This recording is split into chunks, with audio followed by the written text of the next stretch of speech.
welcome to the Bare Metal Cybersysm Prepcast. This series helps you prepare for the exam with focused explanations and practical context.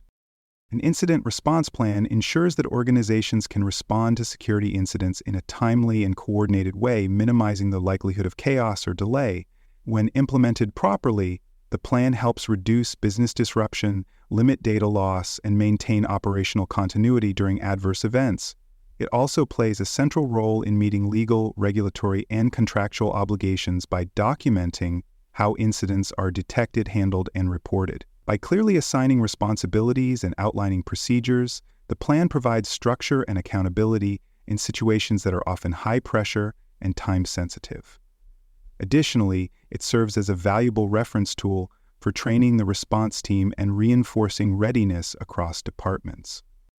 Every effective incident response plan includes several core components. It must define what qualifies as an incident, including categorization by type and severity to guide the appropriate response. Roles and responsibilities for both internal staff and external partners must be assigned and documented to avoid confusion during execution. The response process must address each stage of incident management, including detection, containment, eradication, recovery, and post-incident review, with clear guidance at each step.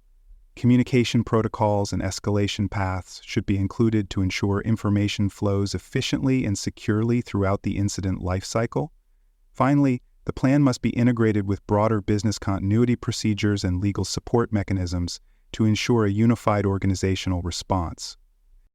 Defining the scope and objectives of the incident response plan is essential for clarity and effectiveness. The scope must identify the systems, data, and business functions that the plan is designed to protect and recover. Its objectives should be aligned with the organization's overall risk tolerance, compliance requirements, and security strategy. The plan should specify whether it covers only digital events or also includes physical security incidents and third-party breaches. To measure success, the plan must define criteria for an effective response, such as response time, containment success, or communication quality.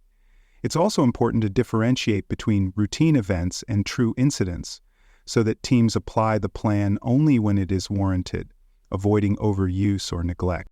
For more cyber-related content and books, please check out cyberauthor.me.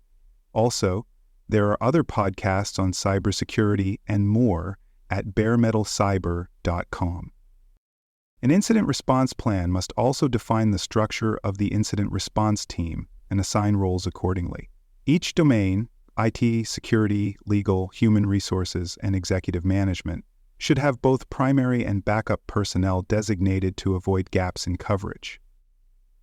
An incident coordinator or incident commander should be named to lead the response and maintain decision-making authority during events. Depending on the nature of the incident, the team should be able to draw in subject matter experts such as forensic analysts, application owners, or infrastructure specialists. The plan must include contact details, role definitions, and availability expectations for each member. To ensure effectiveness, the team must be properly trained, briefed, and equipped for rapid deployment under emergency conditions. Incidents must be classified and prioritized using standardized criteria to promote consistency and informed response. A tiered severity model, such as low, medium, high, or critical, should be used to assign appropriate urgency levels. Classifications must take into account impacts on confidentiality, integrity, availability, and regulatory compliance, helping teams prioritize what matters most. The plan should define thresholds for when to escalate internally and when external parties must be notified, whether due to breach disclosure laws or contractual requirements. This process should be documented clearly so that responders can follow it even under pressure. To guide decisions during real events, the plan should include representative examples that illustrate how to apply classification levels in practical terms. The heart of the incident response plan lies in its workflow design and process documentation, which should follow a structured lifecycle model. This typically includes preparation, detection, analysis, containment, eradication, recovery, and post-incident review, with each phase having clear actions and responsibilities. Flowcharts and checklists should be used to ensure that steps are performed in the correct sequence and nothing is overlooked. Each response phase must be aligned with specific roles, timelines, and approval requirements to guide effective execution. The plan should also include guidance for triage procedures and how incidents are formally declared. To support these activities, references to tools, ticketing systems, and data sources should be embedded throughout the document. An incident response plan must not operate in isolation, but must integrate with other critical plans and operational frameworks. It should align with the organization's business continuity and disaster recovery plans to ensure consistent recovery goals and coordination. Crisis communications and legal response workflows must be connected to the plan to support public messaging, compliance reporting, and legal exposure management. The plan must also support ongoing risk treatment activities and generate documentation useful for governance and compliance reviews. Key contacts for external agencies such as regulators, forensic consultants, or law enforcement must be included in the plan. Integration efforts must eliminate overlap or conflicting instructions across different plans.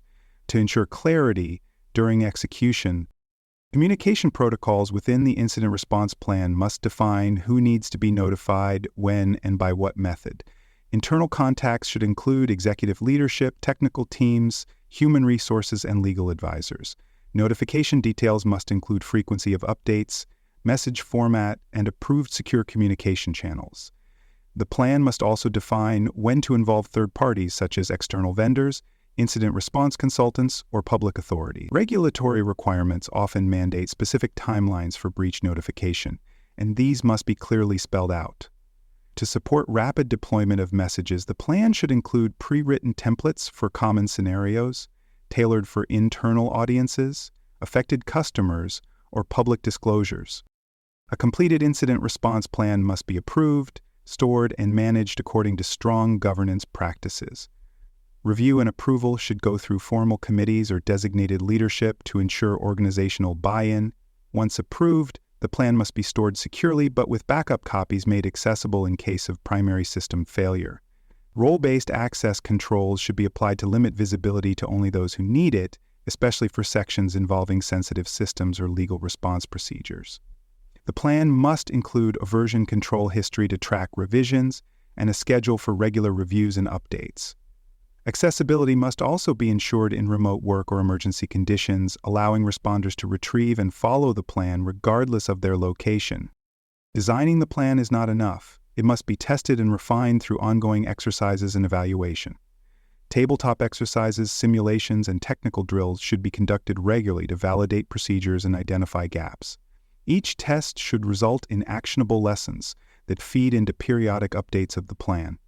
Plan effectiveness can be measured using defined performance indicators such as response time, containment success, or accuracy of communications. After each test or real incident, feedback should be gathered from response participants and stakeholders to improve future performance.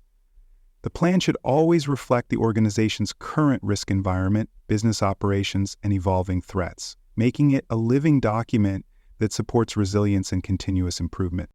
Thanks for joining us for this episode of the Bare Metal CyberSysm Prepcast.